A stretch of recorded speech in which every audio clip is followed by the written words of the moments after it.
Well, this is Audacity, and we're going to do a quick tutorial, kind of an overview on editing for podcasts. So the first thing we're going to do is we're going to take a tour around the screen here. When you download Audacity on your computer and open it, this is what you're going to see. You have the ability to upload and download files and import and export MP3s and WAVs. There's some editing tools. Select is for if you have multiple tracks, you want to select entire sections for editing.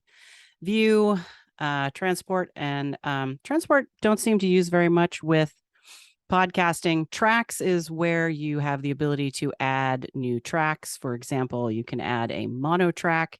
If you're recording, you will be recording your voice in a mono track.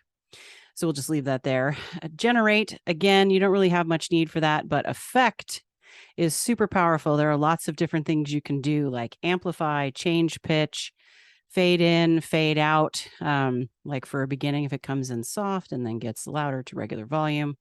There's also things like filter curve, which we'll circle back to. There's analyze, tools, and help. Again, I don't end up using those very much for podcasting. Next, we're going to come down. You've got your standard pause, play, stop. These are not really rewind and fast forward, but they take you skip to the start and skip to home. If you hover over a button, you will get eventually a text that tells you what it's for. You've got this red button here, that's record.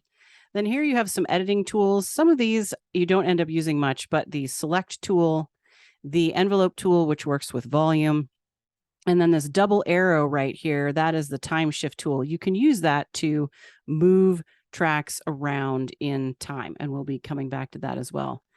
Over here, you have the playback levels, and these are really important to look at either while you're recording, because you can use Audacity to record and edit, or you can use Audacity to just edit. And when you are recording or when you're editing, you're going to want to be watching your volume levels. You want to stay between this -6 and where this blue line is right now is about -3. Anything that comes up and blue line hits the 0, that's way too loud, and it's going to sound crackly and distorted.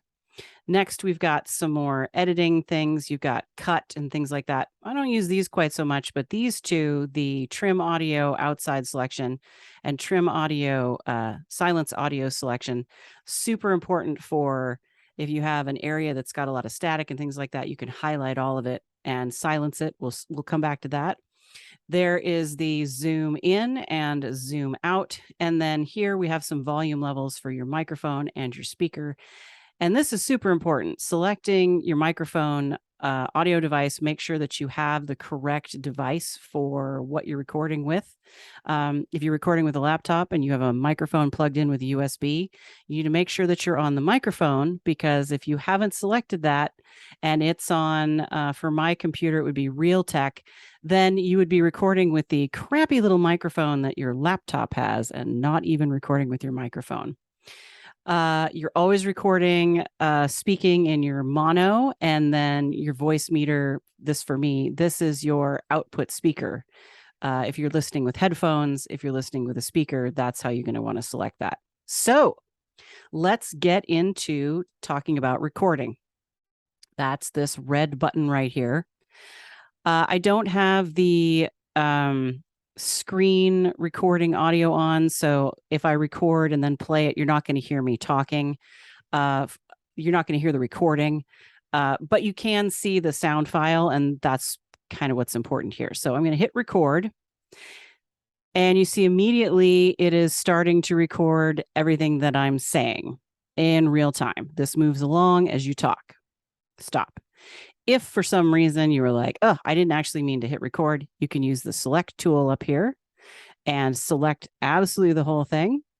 And then you just hit delete. I do recommend, though, if you're recording a video if you're recording audio, like for a podcast, you just hit record and you leave that sucker on until you are completely done. Record the mistakes, record the going back and fixing it, record all of it. Because if you're stopping and starting or pausing, at some point, you're going to forget to turn record on again, and you're going to miss some good material. So let's hit record. Welcome to Brain Junk. It's time to do your audio. So one of the things I want you to look at is when I was talking, you saw some red and yellow and orange up here. And then also the output was coming in. I think I have some settings cranked a little high on my microphone. So you can adjust in real time when you're recording, or if you have a MP3 file that you recorded, say remotely with Zencastr, and you downloaded and you uploaded into Audacity, and you have your sound file, one of the things you can do is click on that envelope tool, and it's going to show you how big your sound file is. You really want your sound to be somewhere between this 0.5 and -5. You can have a little bit over here and there, like this one, but anything that's shooting down really far like this is too loud. And what it's doing is it's going to overdrive speakers when someone listens to it. So one of the really cool things about this envelope tool is you can click to select an area. Now you'll notice it moved the sound file and made it a little smaller. So I'm going to move the stuff that's on the outside, because what we want to do is make this smaller. And you can grab this blue line and make it a little tinier. You can adjust this. You can then click play, and you can watch this playback area up here. And as it's moving, you'll notice that most of the time it's kind of hitting in this -6, -3 area. And that -6, -3 area right in here is kind of your sweet spot for sound. Now, I did have a 0 hit, and that's probably this. So we can use this envelope tool again, here and here, and just, we'll just make it a little smaller, give it another listen. And that whole thing is kind of in that -6, -0 area, which is what you are looking for. Now, if for some reason you happen to, got a timer going. If for some reason you want to delete a little bit, you can select an area and hit delete. If you go, oh my gosh, that's totally not what I wanted to do, you can do Control Z, and that's going to bring it back. Another thing you can do is use this time shift tool to grab whole tracks and move them in time. One thing this is really great for is when you have the intro to a show, you want to play, if you want to have music, you want to play between 3 and 15 seconds. Some shows do more, some shows do less. Give them a listen, see what kind of sound you like. But you can grab your whole episode and move it to the 1, 2, 3 second mark. And then you could add some audio, and we're going to do that right now. So we're going to add the beginning theme song. So under File, Import, Audio, we're going to go grab beginning intro, and you'll see here a couple of things. One, it brought up the music, which is in a stereo track. See, this is the same thing. It's just in 2 tracks so that when someone listens to it, it would be in stereo in their headphones. And then also there's this highlighted section and these little clocks that have happened. When you have multiple tracks, this is 1 track, this is 2, so it's multiple tracks. If you come up here under tracks and click it, you have this thing called sync lock tracks. Now, if I have me talking in 1 track and I have someone else talking in another track, and I edit part of mine and don't have the tracks synced together, I could get them out of sync. So your whole conversation would be a complete mess, right? So you want your tracks locked together sometimes, and sometimes you don't. So this is just something to think about, because having them locked affects a lot of things. Like if I were to delete a section and say I only want to delete the stuff down here that's highlighted, well, you see these clocks here. That means if I hit delete, it's all going to go away. You can still do that Control Z and bring it back, so don't panic. But if you haven't been paying attention, and I've done this, and you delete, then you could lose a whole section and not realize it's gone until much, much later. So we've got some words, we've got some music. We're going to use this, go to the skip to the start, and then you would just hit play and you could check it. Now you can't hear this, but it's music. And then welcome to Brain Junk. It's time to do your audio. And then it goes all the way down to a ta-da sound that we use in our brainstorms. So We've got our teeny tiny podcast here. I'm going to delete this extra stuff so that it is almost 11 seconds long. I am going to click inside right in front of the ta-da sound, and I'm going to get rid of about this much so that it would be, now it's time to edit, ta-da, like that. And we would have an episode here. So if I want to be able to edit this episode later, I would click on File, Save Project As, and this would save the project as an AUP file. That is an Audacity file. And that allows you to then edit within Audacity. It's kind of a shorthand. If you make an MP3 out of this, which I'm going to show you how to do next, it will condense everything into a single track. The music, everybody's talking.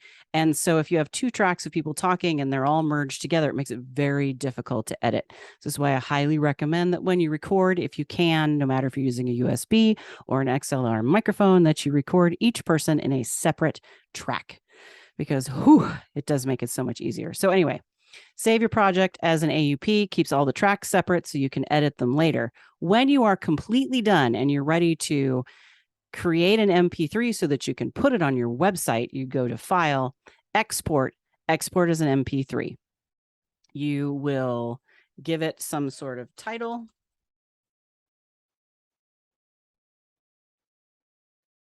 And it says here it will be an MP3, and you click save, and then it's going to give you a metadata tag thing. In the metadata tag, produced by, hosted by, the names of people, the names of the show, you can, I usually put here under track title, whatever the episode number is, and its title. So everybody knows it's episode 100, Audacity Practice. Album title, track number, don't really need that for podcasts, but the year, genre, so any sort of tag words or things people would use to search your podcast and maybe find it. And then if you do have music like we do, Gaslamp Funworks theme song that we have purchased that, a license from this Kevin MacLeod person. So this is on every single episode, so anyone who purchases the episode knows that we have paid for the music and there isn't going to be any copyright violation. If you think at any point you are going to be selling your podcasts for like a radio station to play, or if you're going to be putting on advertising and making money and monetizing it, you do need to license your music. So I'm just going to cancel because we're not going to save this. So there you go. You've made your MP3, you've done some editing. If you have any questions or you think you'd like me to go in depth into something else on a video, or answer questions, go ahead and put those in the comments down below. And thank you so much for watching.